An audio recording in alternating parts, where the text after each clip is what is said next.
Buenos días. Consideramos en el día de hoy un tema acerca del cual siempre nos quedaremos cortos en su tratamiento, porque hablamos de los caminos y los propósitos de nuestro amado Dios. Algo que el apóstol Pablo resume en la epístola a los Romanos, en el capítulo 11, y voy a leer allí los últimos versículos desde el 33 en adelante. Dice: oh profundidad de las riquezas, de la sabiduría y de la ciencia de Dios, cuán insondables son sus juicios e inescrutables sus caminos. Porque ¿quién entendió la mente del Señor? ¿O quién fue su consejero? ¿O quién le dio a él primero para que le fuese recompensado? Porque de él, y por él, y para él son todas las cosas. A él sea la gloria por los siglos. Amén. Todo ser humano necesita un propósito para vivir, para sentirse que está vivo. Algo por lo cual luchar, algo por lo cual soñar, anhelos, podemos llamarlo de muchas maneras, pero sin duda todos los tenemos en mayor o menor medida. Es eso que está más adelante, pero que vamos en busca de eso. Sin un propósito, el hombre sin duda que es alguien que se dirige hacia la nada. Hay un poco reto, poca motivación en él para sacar o desarrollar sus habilidades, sus recursos. Sin un claro propósito, el hombre se deteriora, el hombre se viene abajo, decimos habitualmente, mentalmente, físicamente. O sea, pierde las fuerzas para seguir adelante, para vivir. Ahora, ¿cuál es el propósito que tiene Dios para con los hombres? ¿Para qué nos creó? Uno podrá decir, bueno, empecemos a filosofar. ¿Para qué estamos aquí? El existencialismo, podemos decir que estamos acá para un montón de cosas. Algunos coincidirán, otros no. Sin embargo, hay un propósito que la Biblia nos dice por el cual estamos aquí. Y para eso es necesario que percibamos, que entendamos la naturaleza de Dios, para qué nos creó, aunque sea dentro de nuestras limitaciones. Recordemos que Dios tiene la intención de que todo lo que Él ha creado lo exprese a Él, lo magnifique a Él, como hemos leído, o lo glorifique a Él. Porque de Él, y por Él, y para Él son todas las cosas. Al hombre se le ha dado libre albedrío, puede escoger, puede elegir si quiere glorificar a Dios o si no. Aunque tiene en sí mismo el potencial de poder ser un ser, valga la redundancia, que le magnifica. Algunas veces podemos estar tan ocupados que no nos damos cuenta que Dios siempre tiene un propósito mayor. Él no hace las cosas porque sí, Él o no permite las cosas porque se descuidó o porque, no le queda otra alternativa.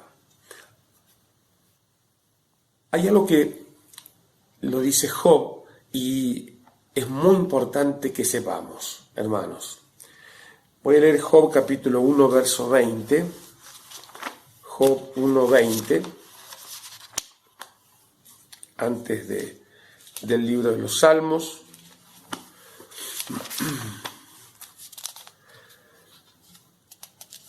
Entonces Job se levantó, rasgó su manto, rasuró su cabeza, se postró en tierra y adoró, y dijo: desnudo salí del vientre de mi madre, y desnudo volveré allá. Jehová dio, Jehová quitó, sea el nombre de Jehová bendito. Y prestemos atención al verso 22. Dice: en todo esto no pecó Job, ni atribuyó a Dios, observen esta palabra, despropósito alguno. podemos decir sin temor a equivocarnos que Dios no tiene despropósitos. Un despropósito es todo lo contrario a un propósito, o bien que se arruinen todos los pensamientos que Dios tiene para nosotros.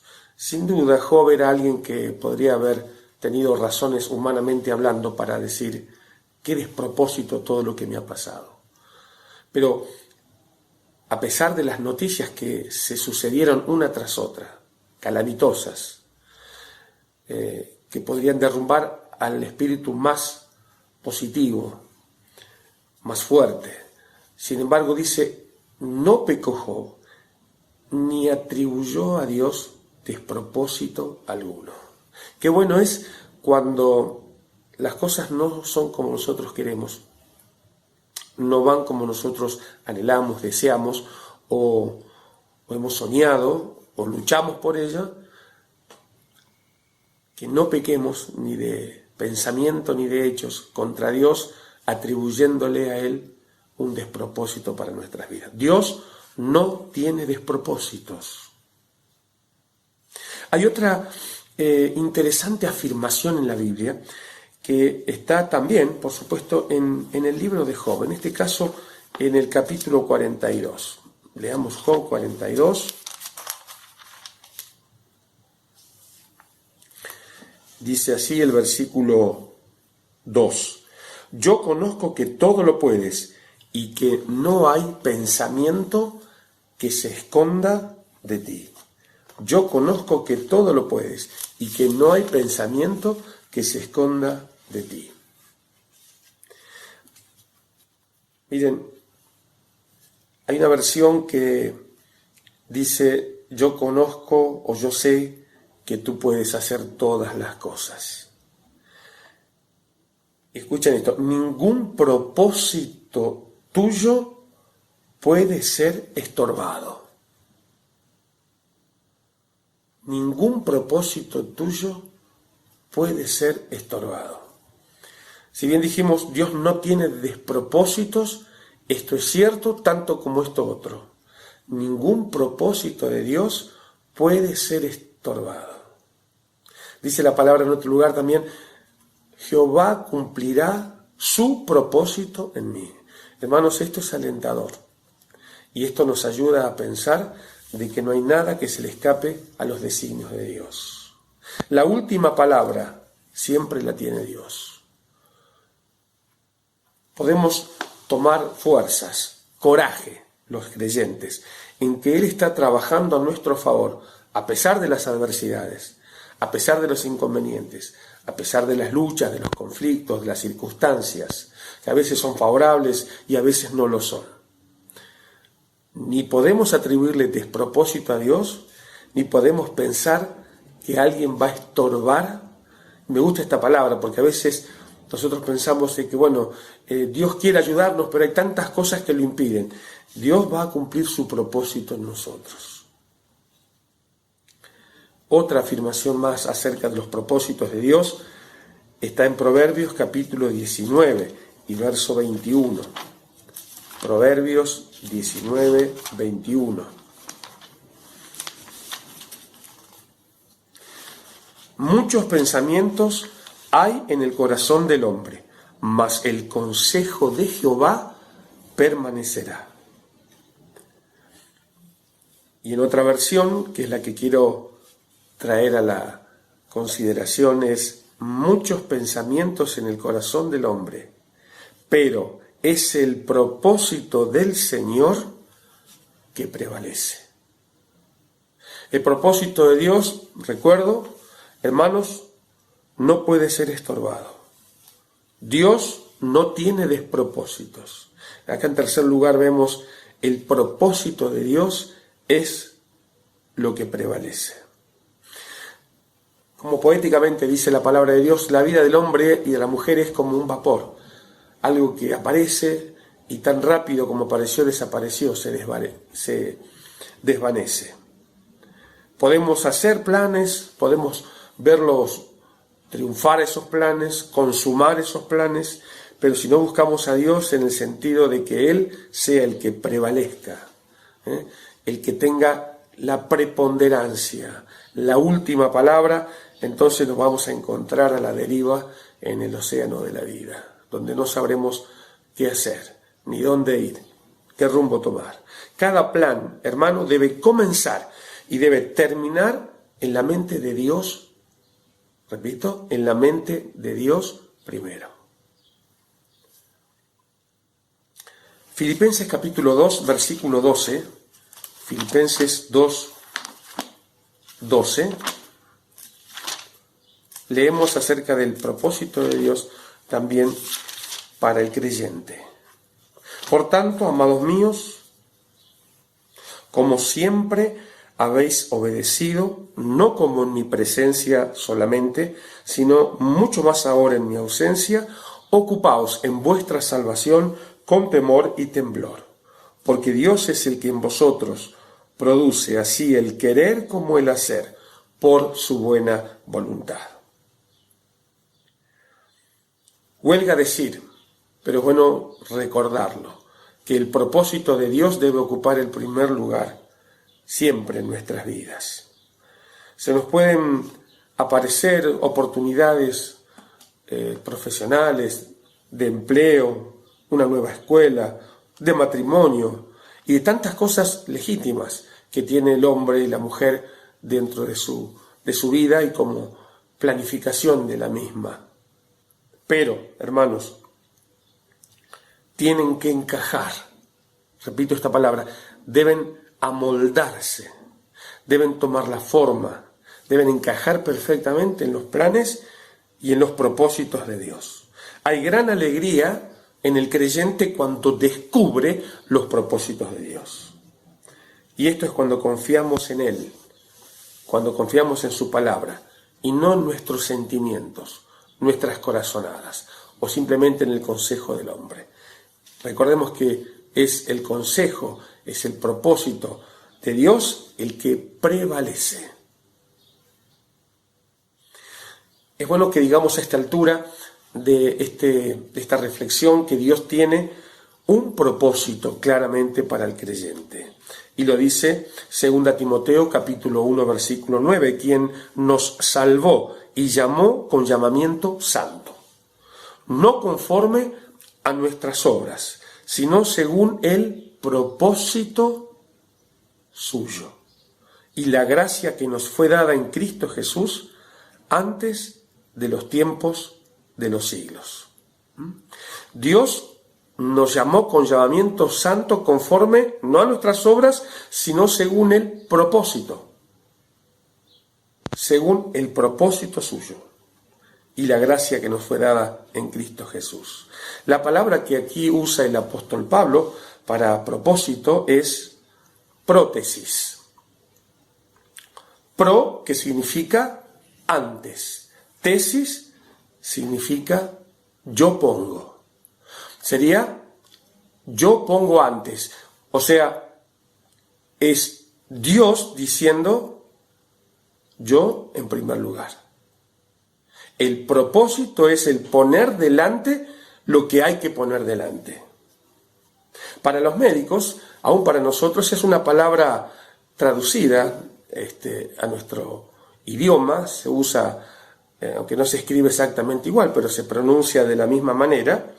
Las prótesis son aquellas partes fabricadas para ir a ocupar un lugar que tenía en el cuerpo humano un miembro de ese cuerpo.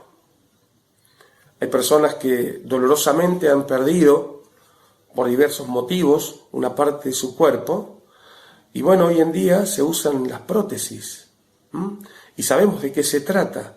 Van a ocupar un lugar que antes tenía el miembro original. Se coloca, la idea es colocar en la posición original. Resumiendo, queridos hermanos, Dios nos llamó con un propósito, y que es colocarnos en el cuerpo de Cristo de acuerdo a su plan original, de acuerdo a su plan maestro. Un lugar que habíamos perdido lamentablemente cuando el pecado detonó en las vidas de los hombres y las mujeres. como en una guerra detona una bomba y hace estragos y mutila cuerpos. No es la imagen esa que nosotros quisiéramos ver, pero existe. Tampoco Dios quiso ver cómo su imagen fue desdibujada a causa del pecado en nuestras vidas. No se olviden que éramos y somos criaturas creadas a imagen y semejanza de Dios, pero el pecado lo destruyó. Lo que vino a hacer Cristo es ponernos de vuelta por su sacrificio en la cruz, por su muerte sustitutiva de nuestro lugar, en el lugar donde Dios siempre nos quiso tener, y al cual nos restaura, al cual nos restablece, en el cual nos coloca. Yo pongo antes, prótesis, yo pongo antes, y ese que dice yo es nada menos que Dios.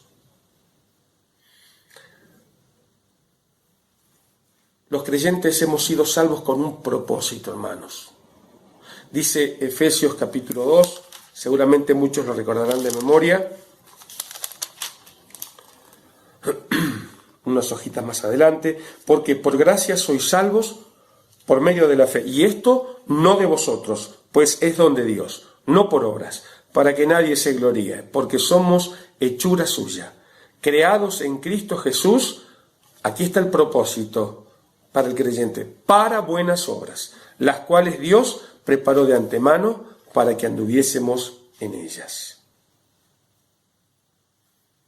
Necesitamos comenzar cada día, cada mañana, al despertarnos con una oración, pidiéndole a Dios sinceramente de corazón que Él nos muestre, que Él nos revele su propósito para ese día a cada uno de nosotros. Hay un par de versículos más que quiero leer, unos en el Salmo 138, versículo 8, Salmo 138, 8, dice: Jehová cumplirá su propósito en mí. Tu misericordia, oh Jehová, es para siempre. No desampares la obra de tus manos. Si el creyente piensa, si está consciente, si recuerda que Dios tiene un propósito para mí y que Él ha de cumplirlo, hermanos, esto aquieta nuestros temores, los apaga, los deja de lado y nos da valor.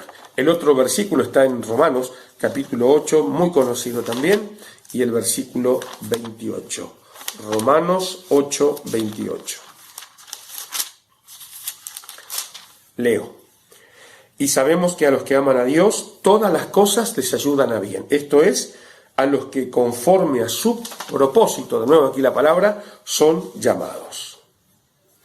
Todas las cosas ayudan a Dios, a los que conforme a su propósito, los que están en el centro de la voluntad de Dios, amados hermanos. Los propósitos de Dios se cumplen si amamos a Dios. Pero Dios también tiene un propósito no solo para el creyente, lo tiene también para el mundo, para la gente que no tiene a Cristo, para aquel que no conoce la gracia salvadora de Dios y el perdón que se obtuvo en la cruz del Calvario para todo aquel que cree. Pensamos en la antigüedad, la historia que nos relata el Génesis, el Éxodo, respecto a cómo el pueblo de Israel fue a Egipto cuando hubo hambre en su tierra, y allí por la gracia y la mano de Dios, conducidos por José, estuvieron viviendo muchos años, hasta que después de haberse convertido, lo que primero fue un lugar de buen hospedaje y de amabilidad de parte de los egipcios, fue un lugar de verdadero cautiverio para el pueblo de Dios. Y Dios los saca, pero allí estaba el faraón, aquel que parecía que estaba jugando con Dios, que decía: los dejo ir y después me arrepiento. Después se arrepentía e impedía que se fuesen. Las famosas 10 plagas que conocemos todos, por supuesto, cómo Dios mostraba su poder. Parecía que el corazón de Faraón se ablandaba y luego otra vez endurecido. Faraón pensó equivocadamente que estaba en control, pero Dios lo puso en ese lugar para un propósito, aún para el inconverso. Dios tiene un propósito. inclusive para aquellos que lo resisten. Inclusive para aquellos que lo resisten. En Marcos capítulo 2, versículo 17, para ir culminando ya, leemos Marcos 2, 17. Al oír esto, Jesús les dijo: los sanos no tienen necesidad de médico, sino los enfermos. No he venido a llamar a justos, sino a pecadores. Y el propósito por el cual Dios ha venido a través de la persona de su Hijo Jesucristo a este mundo es para llamar no a justos. Porque Dios tiene un propósito para los pecadores, como yo, como usted que está mirando, como vos, que tal vez en tu corta edad pensás que no sos un gran pecador. Pero no nos olvidemos que un solo pecado destituyó al hombre de la compañía y la comunión con Dios en el jardín del Edén, y un solo pecado también pasó a todos los hombres, y se multiplicaron los hombres y se multiplicaron los pecados, y trajo la consecuencia que trae el pecado. La paga del pecado, dice la Biblia, es muerte. Pero el regalo de Dios es vida eterna en Cristo Jesús, Señor nuestro. Los tiempos difíciles pueden hacer que sea complicado ver el propósito de Dios. Uno dice: ¿por qué esta pandemia? ¿Por qué tanta gente o sin trabajo, tanta desgracia? ¿Por qué tanta muerte? ¿Y por qué tantas cosas? Y le echamos o le queremos echar la culpa a Dios. Miren, Dios, en Él nunca hay ninguna raíz de maldad siquiera, ni tampoco despropósito. Lo que debemos saber es que no podemos detener los propósitos de Dios. Y Él tiene un propósito para tu vida, que es salvarte. Para eso se puso en acción, enviando a Jesucristo, a su Hijo bien amado, para que en la cruz llevara sobre sí tu pecado y mi pecado, ese que nos separó de Dios, ese que destruyó nuestra vida y nos mutiló como lo hizo el pecado. Pero ahí vino Cristo para volver a ponernos en ese lugar que Dios tiene en sus santos propósitos y que te quiere colocar, pero que no va a obligar a hacerlo. Hoy la invitación es aceptar a Jesús para aquel que no lo ha hecho todavía como Salvador personal, aquel que vino para buscar y salvar no los justos, sino lo que se había perdido. Y si vamos a resumir quiénes se habían perdido, no queda nadie excluido de esta categoría. Muchas veces no queremos que se nos recuerde que Dios, a pesar de las dificultades o atrás de las dificultades, Él está obrando. Y está obrando para el bien de la persona, porque lo quiere conducir. A veces parece que todo se pone negro, todo se pone dificultoso, y no vemos Dios que está permitiendo u obrando para que pueda cumplirse sus propósitos. El último versículo es en Jeremías capítulo 29 y versículo 11, que les invito a leer en el Antiguo Testamento, Jeremías 29, 11. Porque yo sé, dice Dios, los pensamientos que tengo acerca de vosotros. Dice, pensamientos de paz y no de mal, para daros el fin que esperáis. Que podamos asirnos de esta su palabra y que podamos saber de que Él quiere para nosotros lo mejor. Si somos creyentes, sus propósitos son andar en las buenas obras, las cuales preparó de antemano. Si aún no sos creyente, no creerse en Cristo como Salvador, su propósito, su principal y primer gran propósito es salvarte de la condenación eterna y darte vida y vida eterna por medio de la obra de Cristo. Ojalá que lo veamos así y lo creamos de esa manera. Que el Señor te bendiga, nos bendiga. Amén.